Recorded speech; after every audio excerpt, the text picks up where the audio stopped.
Então, nós vamos começar a mostrar uma pequena projeção de mapas aqui, porque a conversa, né, primeira, é assim: nós temos ali um conflito entre árabes e judeus por causa da terra, ou nós temos uma luta de Israel contra a Palestina. Todas essas observações, essa maneira de colocar a coisa é bastante inexata. Então, vamos lá, primeira informação valiosa. A terra de Canaã, a terra prometida, terra santa, terra de Israel, a região onde estão ali Israel e Palestina, é um dos lugares mais importantes do mundo antigo. Árabes, judeus e outros semitas são descendentes de Abraão, né? Vocês ouviram falar de acordos abraâmicos recentes, né? Aí, o que que a gente observa é que essa terra ela liga, tá vendo, o Egito com a região da Mesopotâmia, a região onde hoje está ali o Iraque, a Síria, perto também do Irã, ou seja, uma ligação entre os pontos mais importantes da África e da Ásia. E subindo para o norte, chegando na região da Anatólia, onde hoje está a Turquia, era o caminho para uma outra civilização importante, os hititas, e também o caminho para quem quisesse ir para a Europa. Então, a terra sempre foi disputada. Então, a região, por causa da seu valor como centro geopolítico, nunca deixou de ser disputada. Não é uma realidade de agora, até mesmo lendo a Bíblia a gente percebe isso. Muito bem, os israelitas se estabelecem e recebem de Deus a promessa de que aí eles vão ter a terra que Deus deu a Abraão, Isaque e Jacó.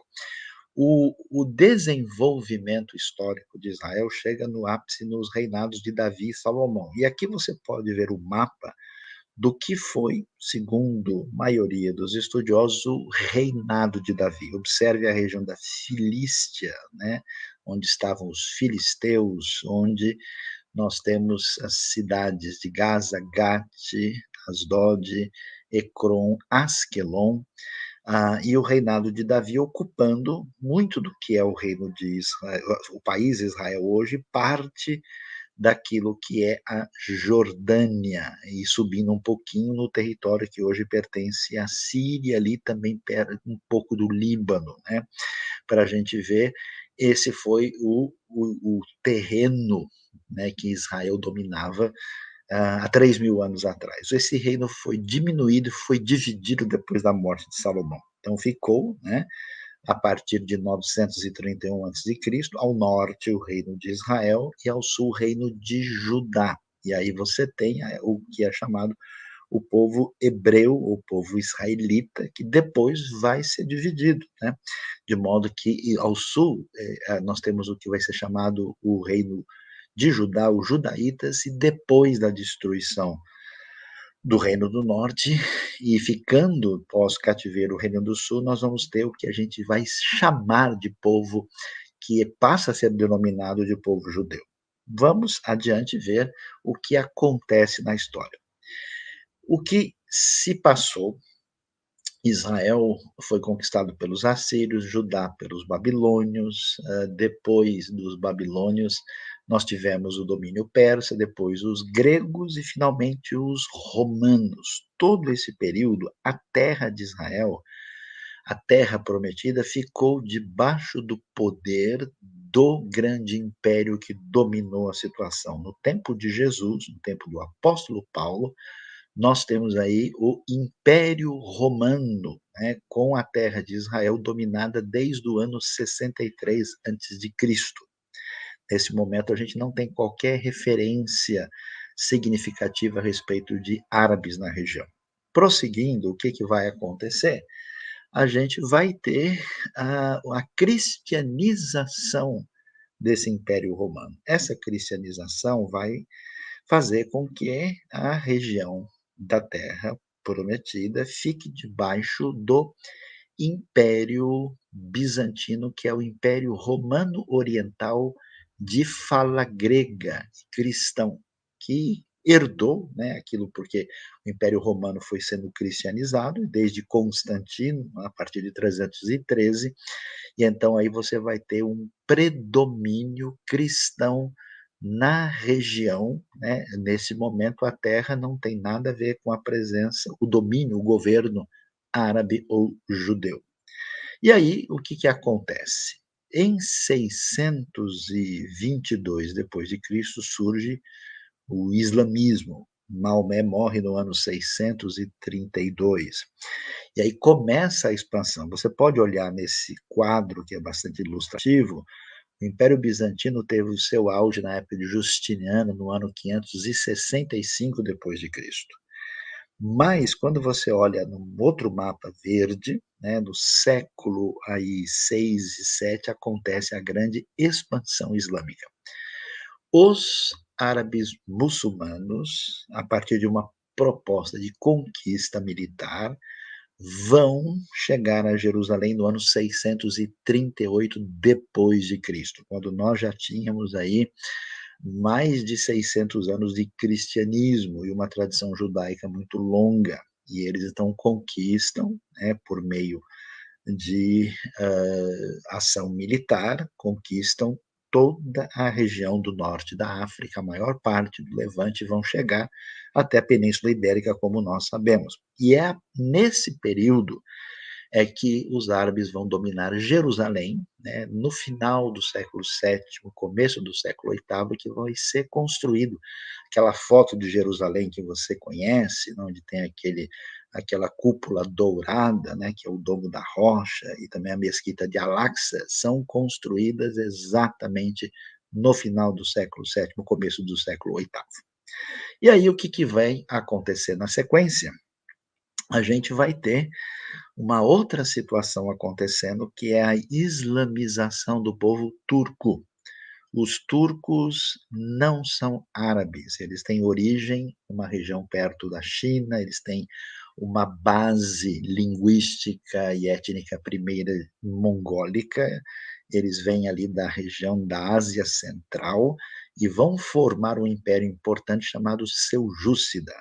Esse essa dinastia seljúcida, ela entra e toma grande parte do domínio bizantino, eles têm conflito, assim como os árabes, né, conquistam aquilo que foi domínio bizantino, que incluía Jerusalém, né, agora chega a vez dos turcos islamizados, que vão se expandir com bastante força aí, até que, na sequência, nós vamos ver que esse império seljúcida, está vendo a batalha que aconteceu no ano 1071 foi fundamental para o domínio turco que vai se desenvolvendo como um império poderoso e prosseguindo nós vamos ver o surgimento do contexto de reação cristã da cristandade europeia que é o momento das cruzadas. Então veja só, neste momento, desde o ano 638 até o ano 1099,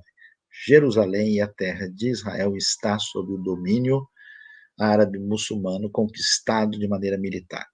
O que, que vai acontecer? Nós vamos ver a reação do conflito dos europeus cristianizados com os muçulmanos, uma tentativa de retomar a terra prometida, a terra santa, como é chamada, e aí nós temos razões econômicas, históricas, conflitos, problemas de dominar rotas de comércio para o Oriente, a questão do domínio do Mediterrâneo. Então, o período das cruzadas faz com que Jerusalém caia agora no domínio da cristandade europeia. Em Jerusalém, eles vão dominar do ano 1099 até 1187. E vai haver uma presença de 200 anos, até 1291, dos cruzados europeus, principalmente vindo da França, da região da França, da região onde é a Alemanha e Inglaterra, para ficar ali até o final do século XIII, e devido à vitória, né, do famoso Saladino em 1187, e a expansão do seu poder, Saladino, que era um guerreiro curdo, né, que estava liderando forças que vieram ali do Egito, vai dominar, e aí nós vamos ter a chamada Era Mameluca, que vai ser um domínio árabe, de fala árabe islâmico. Prosseguindo, o que vai acontecer? Nós temos uma interrupção rápida, nesse período, com a expansão da época de Gengis Khan do Império Mongol, que passa rapidamente aí, mas não vai fazer muita diferença. Prosseguindo, aí sim nós chegamos num ponto importante. Em 1299, os turcos, que tinham a antiga dinastia Seljúcida, essa dinastia trocada por uma dinastia nova chamada a dinastia otomana, o Império Otomano, que começa em 1299, fundado por Osman I. Esse império, veja só como ele cresce, ele chega até Viena, ele domina toda a região do Levante, incluindo a terra de Israel, que a partir de 1517, juntamente com a região onde está o Líbano, a Síria, a Palestina, a Jordânia, o Egito, tudo isso que era uma localidade com predomínio de população árabe islâmica, a região como um todo, agora passa a ser dominada pelos turcos. E lembre-se, os turcos são outra cultura, outro tipo de civilização, e há um poderio otomano bastante forte e opressor. Então preste atenção. Quando alguém diz assim, não, porque lá em Israel a terra era dos judeus e os árabes tomaram. Não, olha lá, a terra era dos árabes e os judeus tomaram. Nem árabe, nem judeu tem o governo e o domínio da terra de Israel e a região desde a época da descoberta do Brasil. Então, quando alguém diz, não, um tomou a terra do outro, a coisa não está muito clara do que é que a gente está falando, porque a terra, na verdade, estava sob domínio turco.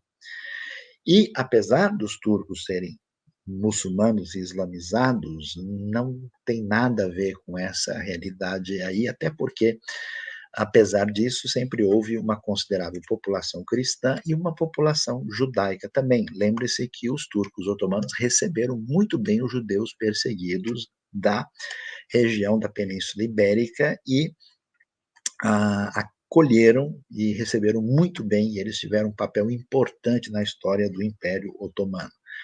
Mas o que acontece é que, então, a Jerusalém que você visita hoje, aquelas famosas muralhas que você vê onde saem as fotos conhecidas, são muralhas turcas do século XVI. Esse Império Otomano foi perdendo força, e é derrotado na Primeira Guerra Mundial e vai acabar finalmente em 1922. O que acontece? As potências vencedoras europeias acabam tendo o protagonismo no Oriente Médio. E a região é dividida entre principalmente franceses e ingleses. O domínio britânico, como você pode ver no mapa, vai aí desde a terra prometida, que é chamada de Palestina Britânica, e aqui é importante porque Palestina não existia esse nome na época de Jesus. O nome foi criado pelo imperador Adriano no segundo século. Depois esse nome foi herdado, na época da conquista islâmica, e permaneceu assim, e os turcos chamavam a região de Palestina e os britânicos continuaram chamando. E tínhamos a Transjordânia, o Iraque, e ao norte os franceses dominavam e governavam o Líbano e a Síria. A gente tem no Brasil muitos árabes cristãos de origem sírio-libanesa que vieram para cá principalmente por causa da intolerância do período turco e por serem cristãos que não tinham bom tratamento da maioria islâmica. Agora, veja bem, quando nós temos esse cenário, na verdade, não tem muito bem fronteira. Ou tudo é britânico, ou tudo é turco-otomano, então as populações elas são móveis. Tem um livro famoso do ano 1714 falando sobre a Terra e no século XVIII, onde ele não menciona quase nada da realidade árabe, porque a maior parte da terra era abandonada e vazia. Quando os britânicos chegaram aí, o que aconteceu?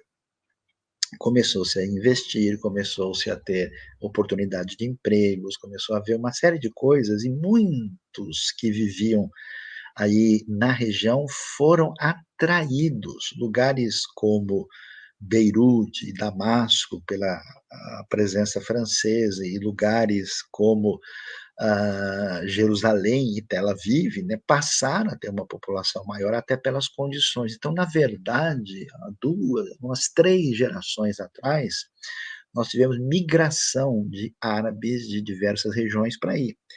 Ao mesmo tempo, nós tivemos uma migração significativa de judeus, por quê? Por causa do antissemitismo, do racismo na Europa, do surgimento do fascismo, do nazismo, todo esse ambiente cultural problemático fez com que muitos judeus, até pelas condições que o contexto britânico permitia, tentassem ir para a terra prometida.